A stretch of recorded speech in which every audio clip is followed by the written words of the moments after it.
This podcast is sponsored by askROI.com. The political side of it, and then there's the real story. There's a lot to unpack right there. It wasn't quite the interview I thought that was going to be. There's a reason for it. This will be officially my favorite podcast I've ever done. So you have a pretty storied career. Tell us about how you got started. Obviously, we're excited about your book, and we're going to tell everyone about it. And but my road to Wall Street is a little weird myself. I'd love to hear yours. Well, I wanted to run. I was an engineer. I was a chemical engineer. I was in the Navy. I almost stayed in the Navy, and I went out and I actually got into a new field called plastics 5 years before Dustin Hoffman. And I went to Wharton at night, and the guy at Wharton said, "You're wasting your time." So I applied to the school in Boston, and I got into the Harvard Business School. And I really want to run a company because I found that what I really enjoyed in life was putting people together to make something or create a product or a program. I learned that from creating a humor magazine at the University of Rochester.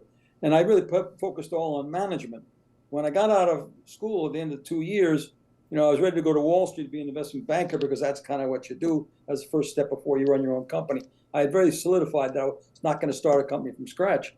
And I interviewed around, and I got a couple of offers, and Goldman Sachs hiring 2 guys, and Lehman Brothers 2 guys, and Eastman doing 2 guys.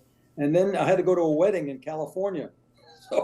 So I talked to a young lady who had taken out to get me a ticket out there, and she found this company, Capital Research, and I somehow got a ticket to go out. No interest in mutual funds at all, but went out there and understood what you do as an analyst is so much more fun and interesting than you do as an investment banker in those days. Investment bankers in those days, down in a room with 3 other guys and no windows, and you waited around for somebody to throw crap on your desk, so you work until the next morning. Analysts in 3 months, they told me I'd be out in the field. Plus, Goldman Sachs and Eastman Dillon and Kuhn Loeb, those are the kind of offers I was going to get. They were paying $6,000 a year, and Capital Research paying $11,500. So I figured, God, this has got to be crazy. And also, I got a chance to look at the whole world as being an analyst, because as a banker, somebody else told you what to do. As an analyst, you could go out and take a look at things. So I did. That's how I got into the business. Then I fell in love with it. Yeah, I find it funny that you're saying, I went to work for a firm called Capital, like one of the biggest money managers in the world. I think it's hilarious that but that was, those days, what the revenues of Capital was? No. $3 million. They had $350 million under management at 1%. Had 12 people in the company. Really? Yeah. Oh, wow. No, if I'd have stayed there and I owned 2% of the company at one point in time. Probably would have owned more. Barbara, can I get a glass of water, a little glass of water? Yeah, I want to do this one thing. If I'd have kept my stock instead of doing all the crazy things I did, I'd be wealthier today than I know, because Capital grew to be is gigantic. I mean, we're talking about $2 trillion. Yeah, one of the biggest firms in the world. And obviously, I sold a lot of their products growing up. When I was at Dean Witter. You sold my fund. I founded the Growth Fund of America. No way. Absolutely. I sold it all the time. New Jersey, going out of business. They had $500,000 in assets. I went and bought it for $50,000, and I managed it for 3 or 4 years before I merged back into Capital Research. Yeah, that was at one time, I think, and I'm obviously, don't take financial advice from me to the public who's watching this, but that fund was probably one of the best performing funds for generations. And at one point in time, it was the largest equity fund in the world. Right. It was larger than Fidelity and then Magellan passed them. But for a while, it was $150 billion, which was the largest fund. That was when I was managing. I managed it up to about $125 million. It's in the book. I made some mistakes. I merged it back into the company. Well, I was so obnoxious. I spun myself out from Capital Research when I was 32 years old. I told them I knew more about the business than they did. They didn't. Their product line wasn't broad enough, and so I was going to, do that, and so on and so forth. So it's in the book. It's a terrible story, but I actually almost made it.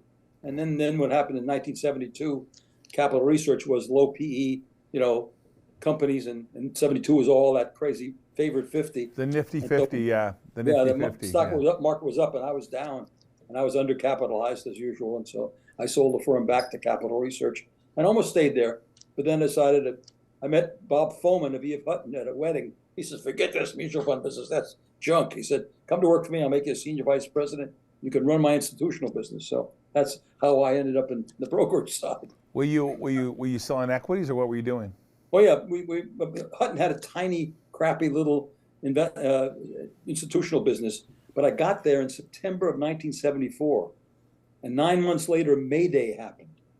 Talk about luck. And all those little firms that were research firms went out of business.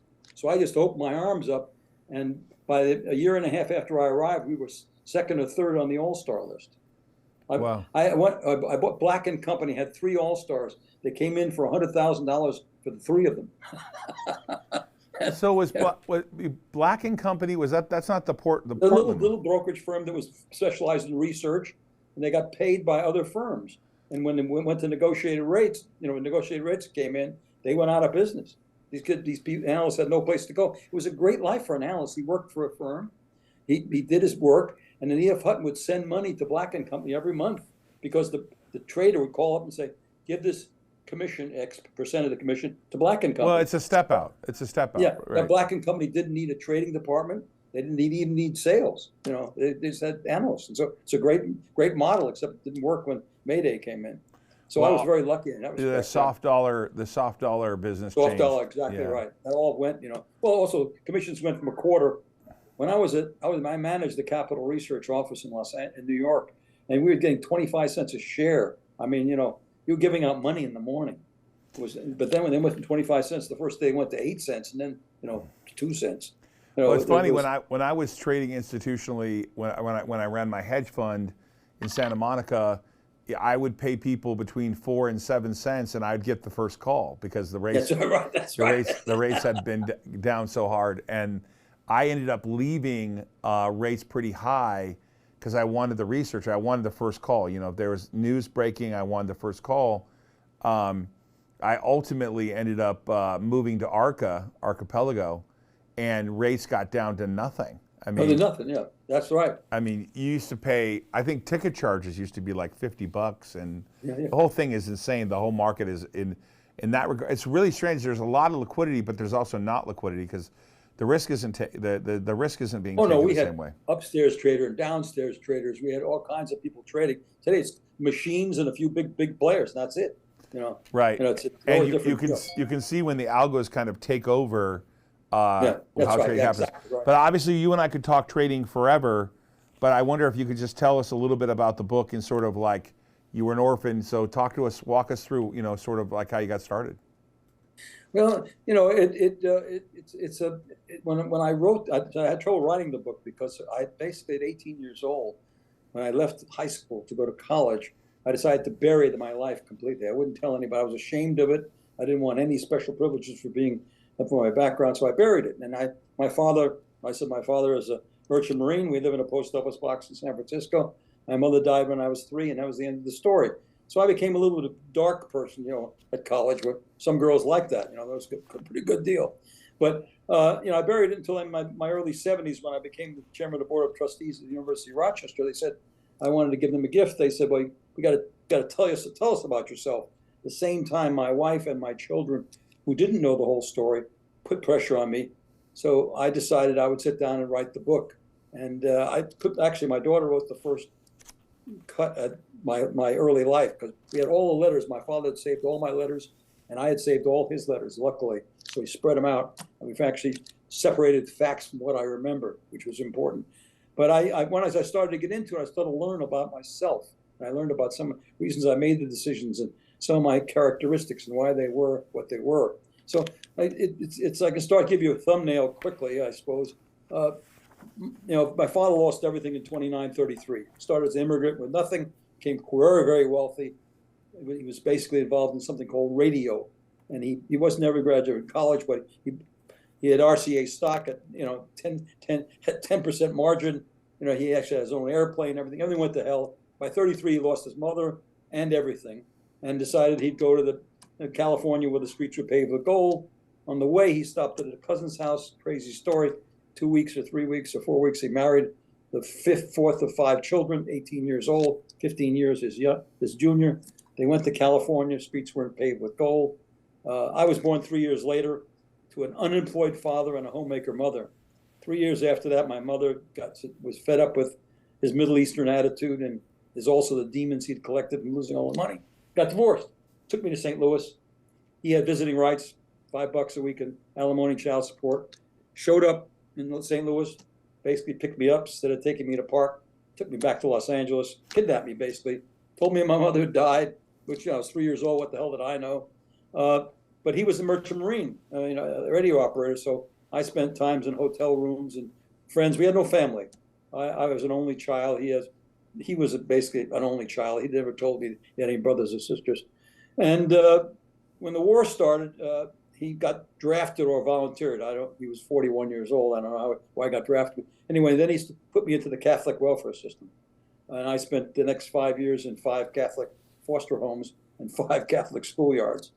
After the war, he basically wanted me back, so I ended up flying back to New York. We spent the first summer in the YMCA on 34th Street. There were no graduates from Princeton there, as I remember. And then in a hotel in Coney Island, and he looked for land-based work, couldn't find it, had to go back to sea, and there he put me into 2 orphanages. Actually, the summer of '47, the woman who was supposed to take me decided against it. I spent, in the book, about a number of weeks by myself in a hotel room, and then in September I ended up in an orphanage in Far Rockaway.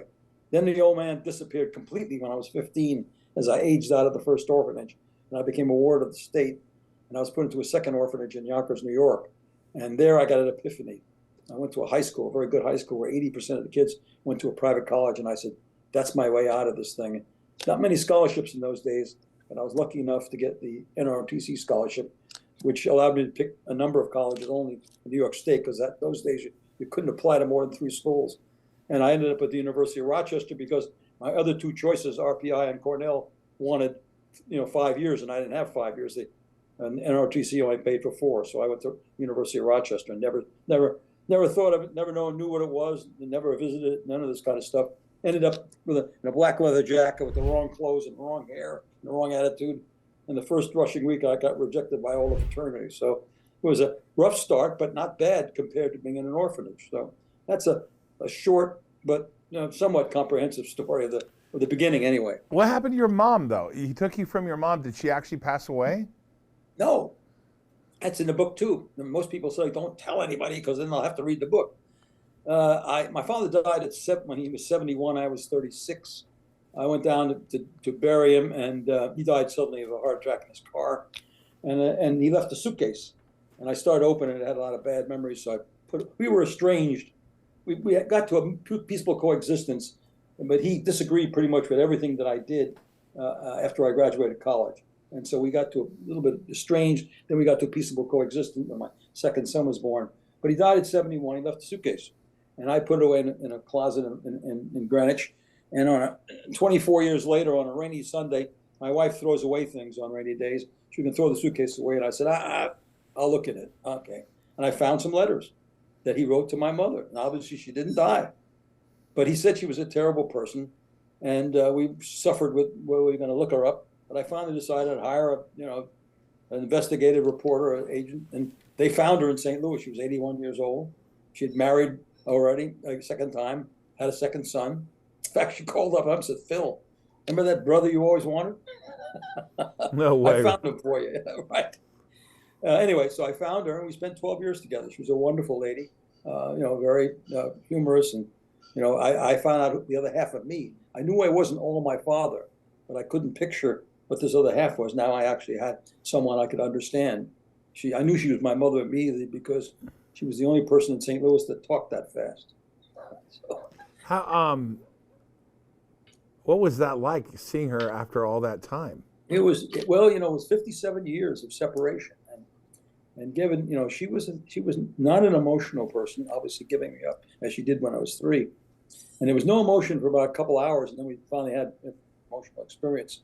But it was a real, I took my wife with me because I'm pretty sure I couldn't handle it alone. And she had brought these 2 nieces of hers who were then in their 60s, who had basically taken care of me when I was 3 years old.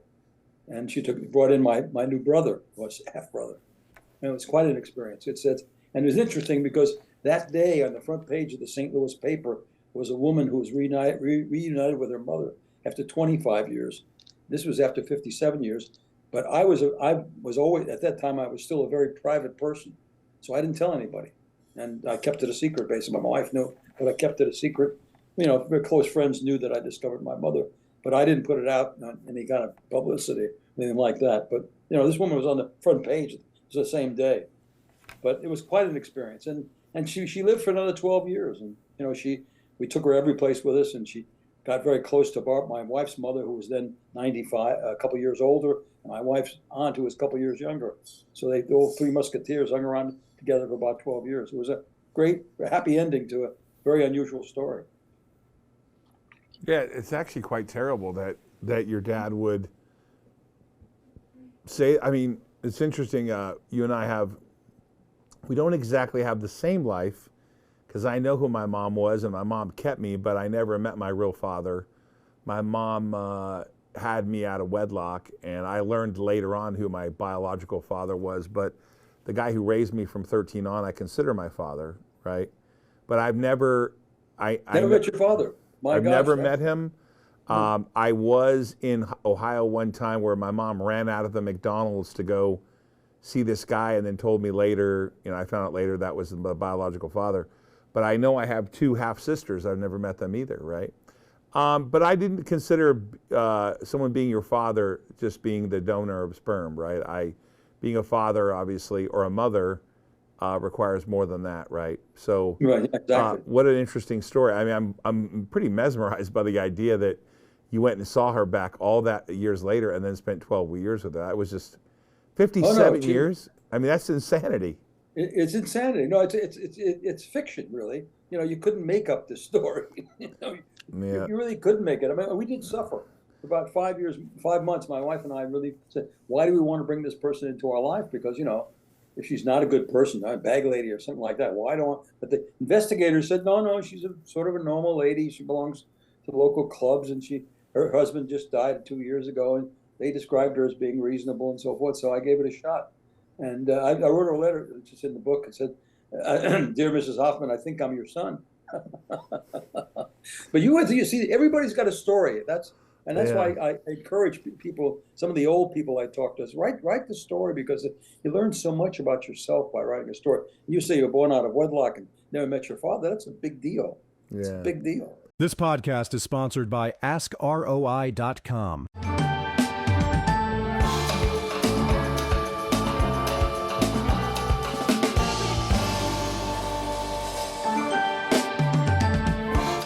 Thank you for your service in the Navy. And I myself was a military guy when I was younger, and spent a lot of time in San Diego at Miramar and Point Mugu and other air stations. But I'm curious as to what you did in the Navy. Well, I wanted to fly. I got these in my senior year. I actually memorized the eye chart, and FLOT, but they caught me finally. I put drops in my eyes. I wanted to be an aviator, then I wanted to be a CB. I ended up in the Black Chute Navy on an APA in the Far East, Western Pacific. I made 7 crossings, which was wonderful. Qualified for everything aboard the ship. I mean, it was a great experience. It taught me discipline. You know, I reported aboard the ship 22 years old. The second day I was aboard, the captain introduced me to the A division, which is my division. 100 men. You know, there are 200 eyeballs looking at this kid. And you know, the oldest 2 warrant officers reached 55 years old. They said, you know, Mr. Hajim, you got 6 months, you know, and I had to learn my stay. So getting into that and being a role model was very healthy. Also, you know, if you're in the service, the stories go on and on and on. By the way, I spent about 3 months in San Diego at amphibious school. We used to call it the ambiguous farce, but amphibious school there on the beach in Pendleton. What? In Pendleton. No. This was at Coronado. San Diego at Coronado. Coronado. Yeah. Coronado. I was at Coronado, and I went over. I spent 3 years traveling back and forth, and the ship had all kinds of wonderful special duties, and you know the stories. We sat with a friend of mine who was in the Navy at the same time. We had 3 hours. We didn't finish the stories. You know. Just when you did your eye exam, were you at NAMI? They call it the whammy at NAMI. Were you at NAMI, or where were you? Well, you went down for the physical for the Naval Aviator School. Sure. Then I tried to get into bombardiers, and there was a bombardiers and navigator school. They said, no, see, I was USN, not USNR. And so I couldn't, they didn't take any USNs into the Navigator and Bombardier school. I thought flying would be the greatest thing ever, but thank God, because at Pensacola in those days, they used to lose got a 10% of the crowd. So it wasn't exactly an easy place. So a little bit crazy at that point in time. But did you get to fly at all in the Navy or not? Yeah, never did. No, yeah. No. And then I actually almost went into the nuclear program too. Rickover was hiring people there, but he didn't like me, so I decided I'd go. And I got in the Blackstreet Navy was great. I mean, it was a wonderful experience. I learned a little Japanese, you know. I took correspondence courses at night. I got an education when I was in the Navy because as an engineer, Rochester said it'll get me through in 4 years. I was basically had a 1 year of English, half year of economics. Every afternoon I was in a laboratory, and I took a summer course to get through in 4 years. So I spent those 3 years in the Navy, probably like you did in early life, reading books like something called the Bible, you know, or Tristram Shandy, or Beowulf, or, you know, Iliad. I was sitting in the night, you know, in my office. Luckily, I was an engineering office, so I had my own office.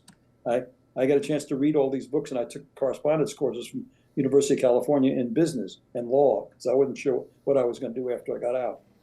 What are the three gifts you got from the Navy? That's what I was told to ask that question. Discipline. You learn discipline. You also learn that there are certain instances where you must just follow the rules, you know, where the rules count. You know, this is what you're going to do at 1 o'clock, and at 1:05 you do this, and you don't ask the question. You just follow them. That's the one thing. I also learned, you know, that you really couldn't accomplish anything without having a really loyal and motivated team. Sure. You know, because I was putting people together to get Marines to the beach. I was putting people, you know, forward spotters, so forth. People really had to be enthusiastic about what they were doing, and they had to be motivated, be willing to do it. And so that was one of my jobs, and I learned it in the Navy. You know, having a team of people.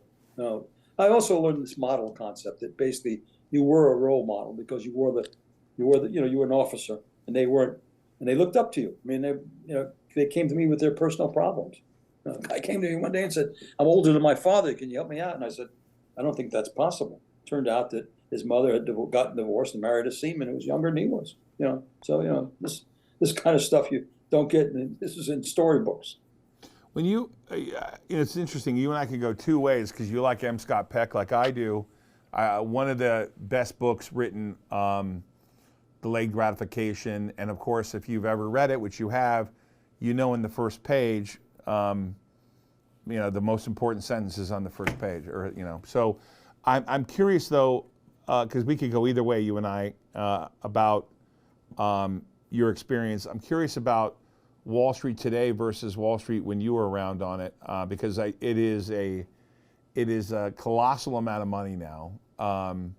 We've been somewhat demonized, and so I wanted to work on Wall Street since I was a little kid. I was 11 years old, and I discovered Warren Buffett on a show called Lou Dobbs Moneyline. It's the first. I grew up. Oh yeah, sure. Lou Dobbs. He just died, didn't he? He did, and I grew up poor. I grew up poor, with no father, obviously, and my mom got us cable, and it was the biggest deal ever. We had 13 channels. You could press the button, and the channels would change. And I actually reached out to Warren Buffett, and I talked to Gladys, and Gladys sent me, his assistant, sent me all the annual reports ever up until that date. I believe that was 1981. It was kind of a life-changing event, and of course, if I would have followed his teachings, I would be a lot richer than I am today. I was going to say, you sound like me a little bit. Yeah, but I'm curious about.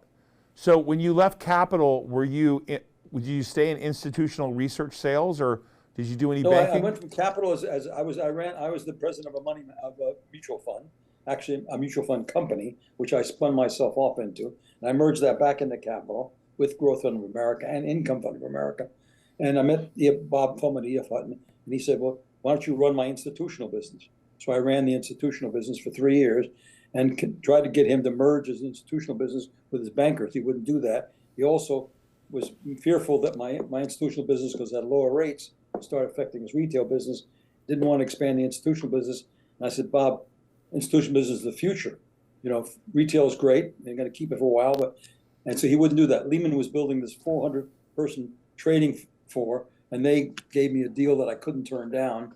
They made me a partner, a member of the board of directors, paid me too much money, you know. And actually, I had almost as much stock as Lou Glucksman, slightly less than Pete Peterson when I went there. but it was they didn't pay me enough. It was a really awful place, and the job was terrible.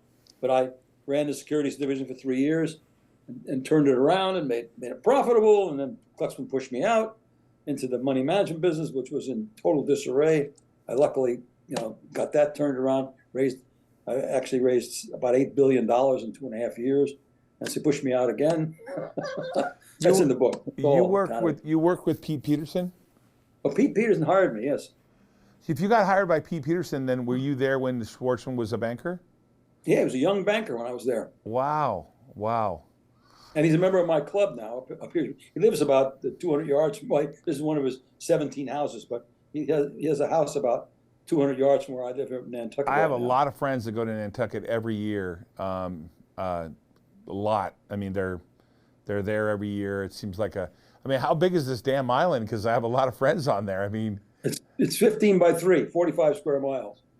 I guess it's okay. So it's not like it's an island where it's well, you wouldn't know everyone on the island. A lot of people go there, though. It's just amazing. Well, no, but it's you get to know everybody pretty well, and it's a wonderful place. It's an enclave. I live in 2 enclaves, and that's what's happening in America today. There are places where you have an enclave where you can be reasonably safe and comfortable and so forth. But also the weather here is just so good compared to Boston, Washington, and New York. It'll be 95 in Boston and 75 here, so that's a big difference. Yeah, it's a big difference. So, I mean, if Pete Peterson hired you, so you were I'm trying to put where you were. I was before Kuhn Loeb. I got it. I went to Lehman Brothers in 1978. After 1977, excuse me. I was at Hutton for 3 years, from 74 to 77. Then I went to Lehman in 77. We merged with Kuhn Loeb in 80, and I worked for Glucksman and Peterson. Now, Peterson was a banker, and Glucksman ran the securities area. So I essentially sort of reported to Glucksman, while I was on the board. And he and I fought. In the book, The Greed and Glory on Wall Street about Lehman Brothers, it says that Glucksman hated Hajim. So, that tells you the whole story. We fought for 7 years. It was miserable. He won. Yeah, I think I'm starting to remember who you are now, because you're putting together dots that I read about. Yeah, for sure. So how long were you at Lehman for? Well, I always say I was there 14 years, from 1977 to 83. 7 years. It was a miserable experience. Hard work, but we made a lot of money. I went there. They had 24 million in capital, and the last year I left, we made 140 million pre-tax. It's a hell of a 7. So if you left in 83 and you got there in 77, you were there during the bootstrap deal days, right? Where I think it was Henry Kravis, Kohlberg, and all them were doing the Bear Stearns deals. They just started to move. We were really a big banking house. We did a lot of banking business, and the securities operation was reasonable size, but it wasn't anywhere near like some of the other firms. No, we were a banking M&A firm. We had names. We had George Ball, Undersecretary of State. We had the Secretary of Defense, whatever his name was. We had Altman, who became one of the Secretary of Treasury. We had, you looked at the lunch list. Well, also we had the best lunch in Wall Street. Guys with white gloves standing behind you at the table and so forth. It was a fabulous experience. Where did you? 50 Water Street, looking over all of them. Where'd you go after? Where'd you go after Lehman? I went to Furman Cells. Now, I traded in my dining room for a conference room with 2 hot plates, and I traded my 2 offices in, one overlooking the harbor and one looking up the East River, for an office that overlooked the wall. But I was the boss. I was the chairman and managing director, and I ran the firm. We were 20 million in revenues and 70 employees. I left an operation which was making $200 million. So, but Furman Cells for me has always been sort of a Wall Street name. So it's weird because when you're on Wall Street, you know who they are. But what did Furman Cells specialize in? What was the key? Both Bernard Cells and Roy Furman were research people. They started the firm in '73. It was called Seaman and DeQuavis. They changed it to Furman Cells, Mager, Dietz, and Burney. There were 5 partners. And they basically spent 20 years getting to 20 million in revenues. 10 years, excuse me.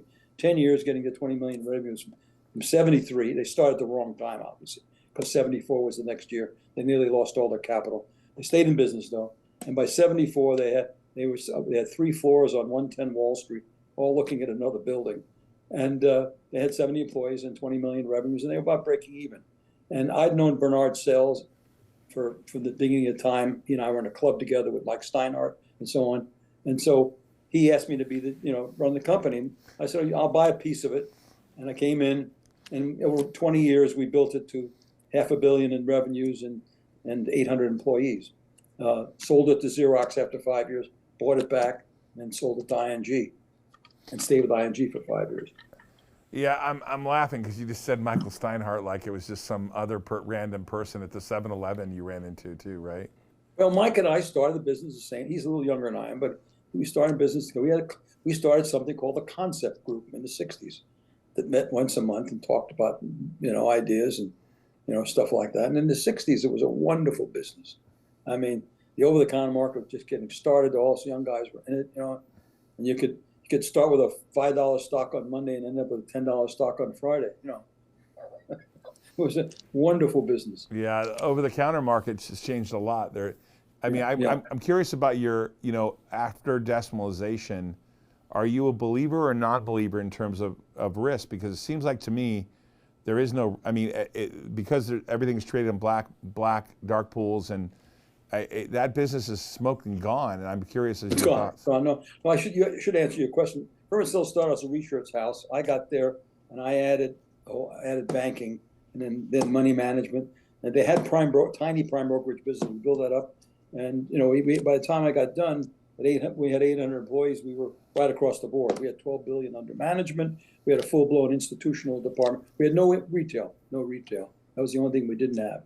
We had prime brokerage. Actually had a real estate operation for a while, which I sold, and we had a small fixed income operation, which I got rid of after I lost too much money. But we were pretty broad-based. We were like Montgomery Securities or Robinson Stevens, but we were quiet because I refused. I lived under the mantra of to live happiest, live hidden. No magazines, no publicity. You got a few a little bit, but I didn't respond. In fact, when we sold the company, Lou Dobbs called me, said, I'd like to have you on my show at 4 o'clock. I said, what about tomorrow morning? He says, old news. So I was never on this program.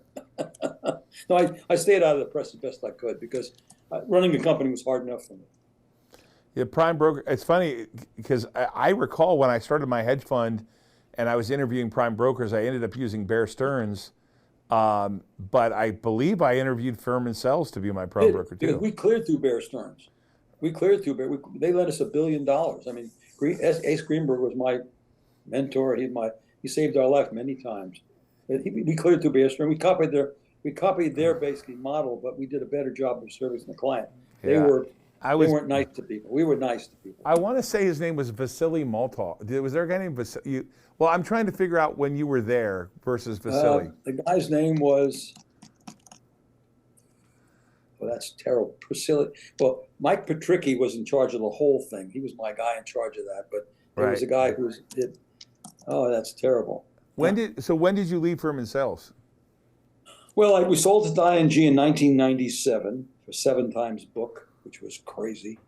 And I had a 4.5-year contract, and I stayed with them to the end of that. And then I foolishly started my own hedge fund, which was crazy. And I ran that for 7 years. And then I became the chairman of the board of University of Rochester, and I pivoted out of making money into giving back, and that was when I was 72 years old. I feel better now because I was pretty confident that we were in the business at the same time because I really entered the business at Witter. My class at Witter was 1 month away from the first bombing of the World Trade Center. Okay. Oh, wow. Okay. Right. Yeah, so then I actually worked in the Salomon Brother building, and at the time I was at Salomon Brothers in that building, Buffett was the chairman. So you know what was happening back then, right? Oh, yeah, okay. The Treasury scandal. So I'm trying to put a time frame as to when I was in New York versus when you were. That was when Goodfriend got his arm in the ringer. Yeah, he should have told the Treasury that guy is cooking the books. But so it's interesting because I'm a lot older than you, unfortunately. You're not a lot older than me. How old are you now?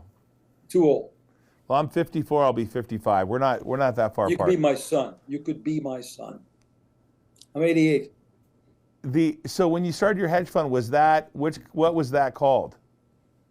It was called MLH Capital. Okay, got it. Yeah, makes sense. I basically, friend of mine, I hired Fred Joseph into firm and sales, and he left, and he had a brokerage firm, and I needed a back office, so my CFO went to work for him, so I basically used them as my back office. So MLH was Morgan Harris Hajim, and it was actually Morgan Joseph Hajim. So MLH Capital. And you're not taking you're not talking the same Fred Joseph, right? Yeah, Fred Joseph. Fred and I, I hired Fred when he was illegal at the firm and sales, and then he left to form his own firm, Morgan Joseph. And I was on his board. He made a mess for 7 years until he died.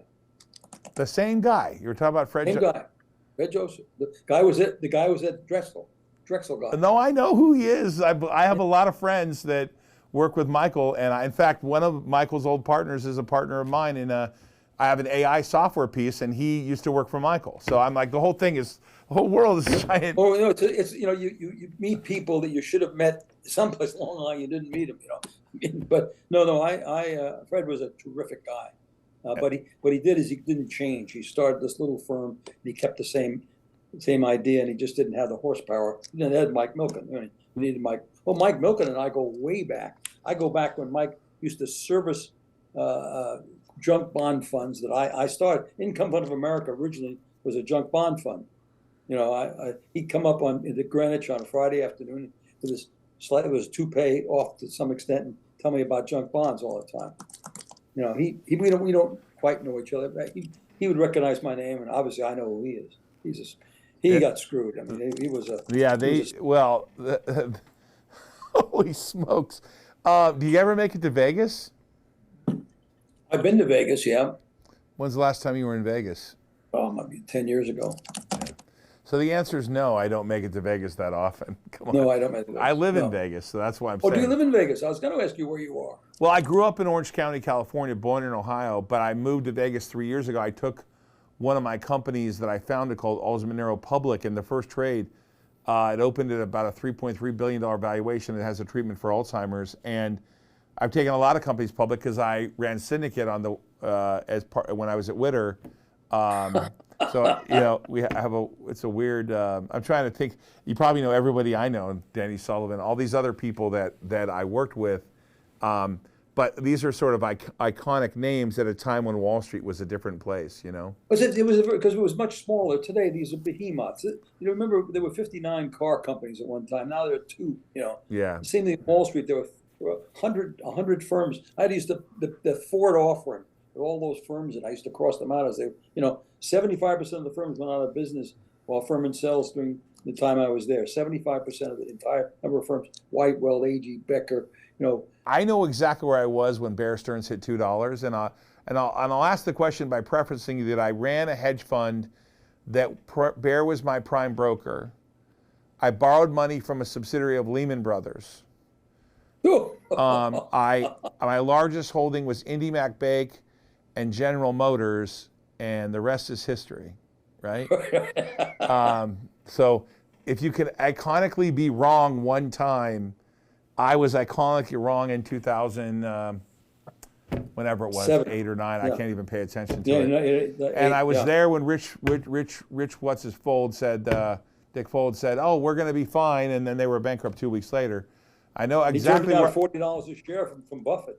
Yeah, Dick Fold was a young partner when I was at Lehman Brothers. He was a consigliere a cohort with Glucksman. Yeah, I know. So I'm sitting here. The people, living it, right? The people you communicated with and worked with are just, it's an iconic. Have you thought about? I mean, I know you wrote this, and I don't know the premise. I mean, I know the premise of the book, but I haven't read it yet. I always tell people if I read it or not, and I'm going to. But I'm curious as to, have you written any other books? No. I actually started a couple of times to write it because I was a strategist. I was a bullshit artist. I'd go around talk about the market all over the world, and I thought I did a pretty good job. And I started a couple of books on it, and there's just so many things written on it. There's no edge. I actually, I I've made speeches about the stock market. I mean, I have a whole bunch of theories and so forth about the stock market, and I have a whole bunch of cliches that I use. But you're not helping anybody. What I'm trying to do with this book is prove that anything is possible. That education is a solution. Everything. You don't think you're helping people? Okay, well, I get this. I understand why you wrote this book. Buffett does a much better job than I do. No, I definitely think that you're definitely helping people by explaining to them where you started, how it ended up, and you're not feeling sorry for yourself, and you made something yourself, and married Barbara, and have a great life for 50 years, and all the stuff you've done. But you do have probably a ton of stories in that head of yours. Oh yeah. They interviewed me. They were doing an oral history of the stock market. They interviewed me a couple times, and nothing ever came out. I just wasn't that prominent. I stayed out of the mix. You know, I went home at night at 4 or 5:30. That's why I'm still married after 59 years.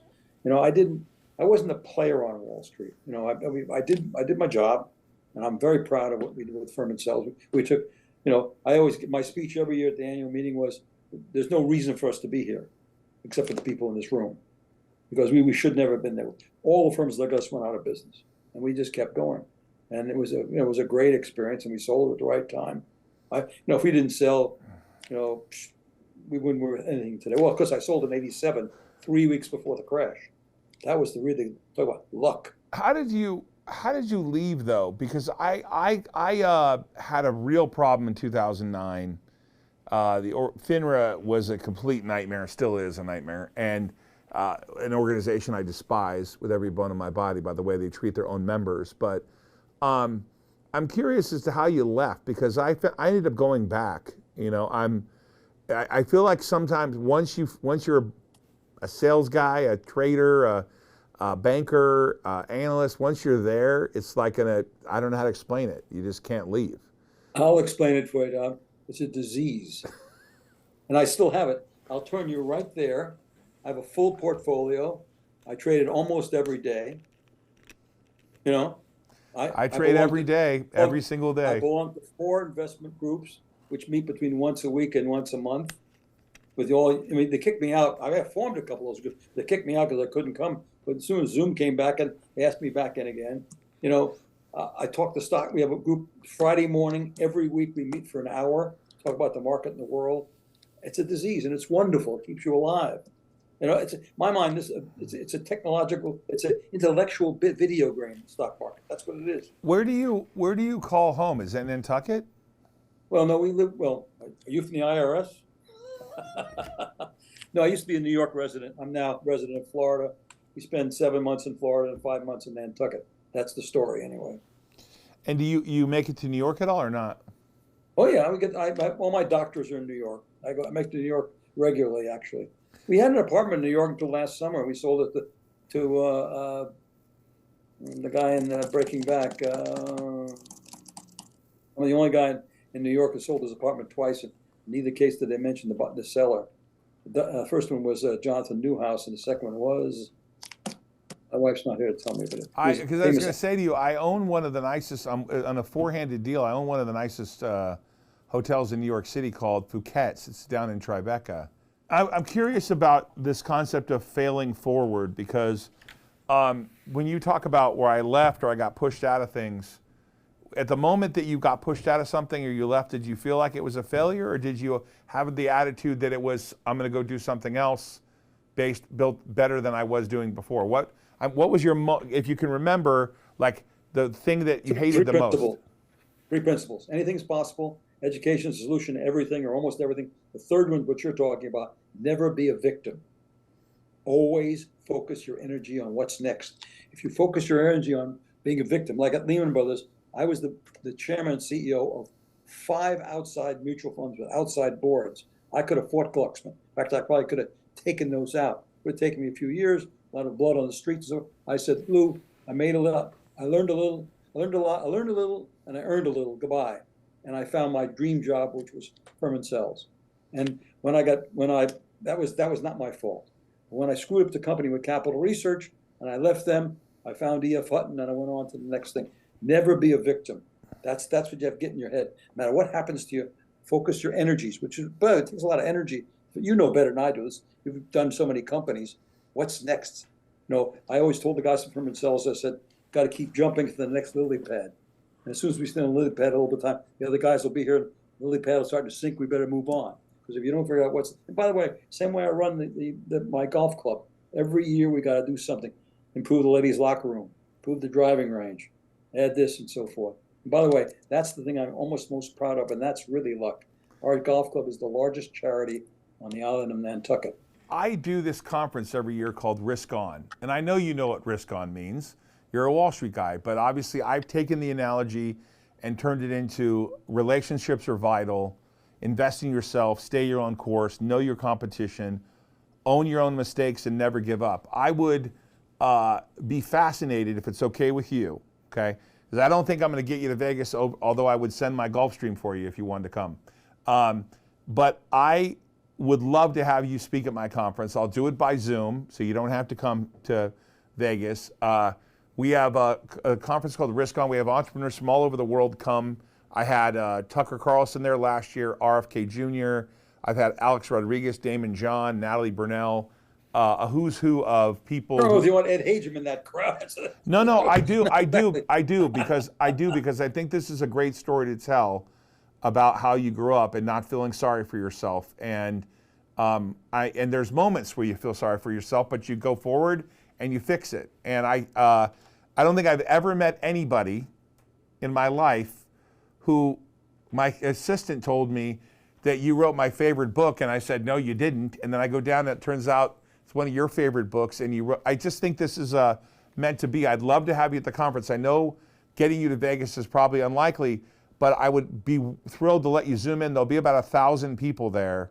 And, all right, good. And I also want to give the book away as a gift to all the people that show up there. So what I would like to do, if it's okay with you, is I'll have my producer reach out to you guys so we can get copies of it, because the conference is the weekend of Thanksgiving, the weekend before Thanksgiving.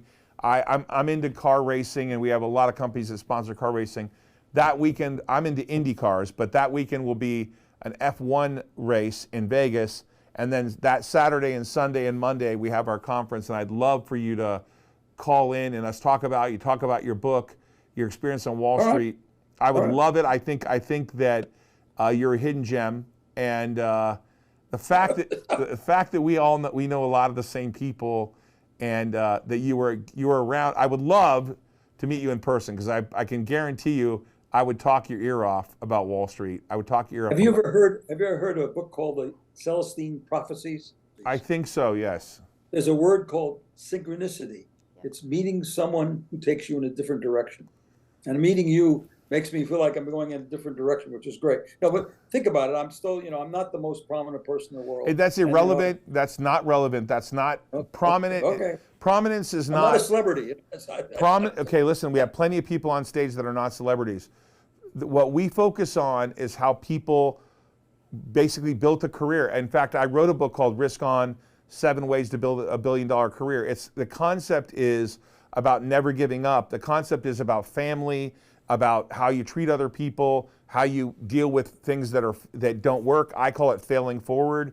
If you look at my scenario, I had no money, grew up poor, and I fell forward into tons of failures that have led to 600 million plus in assets at one time for the company. Early failure is a gift. How's that for cliche? Yeah, I tell people all the time, the worst thing that ever happened to investors in the internet days was the new investors thought everything went up. And the first trade I ever had was a company called South Market. It ended up going bankrupt.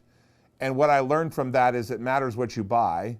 It matters when you buy it. It matters where you buy, how you buy it. And it's led me to have a totally a career that's not as marquee as yours. I'm the CEO of a company on the New York Stock Exchange, but I'm not the CEO of a firm in sales, and I didn't build a multi-billion-dollar business. But I would love to have you there. I think it would be great. This sounds like fun to me. I have a good time. Sure. We're going to be doing the same exact thing, except the whole audience is going to have your book, and that's the most important thing. Well, I hope I'm around. I hope I'm around still doing deals when I'm 88 years old. But I think you're an inspiration, my friend. Well, thank you. So Thank you so much. you take care. I'll tell my wife what you said. You tell her I said you're great. Hi, everybody. It's Todd Ault, and you're invited to the entertainment capital of the world, Las Vegas, for the 3rd annual RiskOn360 Global Success Conference.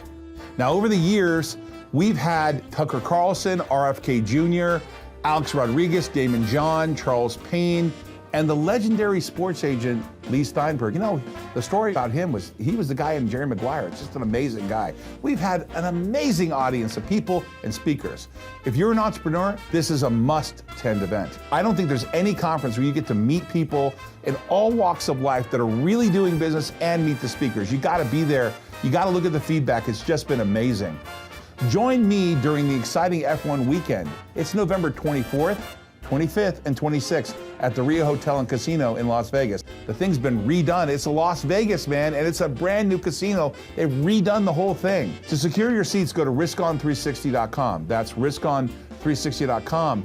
Want free gifts and exclusive invites? Text RSVP to 31798. That's RSVP to 31798. And don't forget to subscribe to my podcast. Follow me on Instagram. Click the link in my bio and risk on, everybody. This podcast is sponsored by askROI.com. No, I'm going to explain it to you real quick. But don't be rolling yet. There's a reason for it.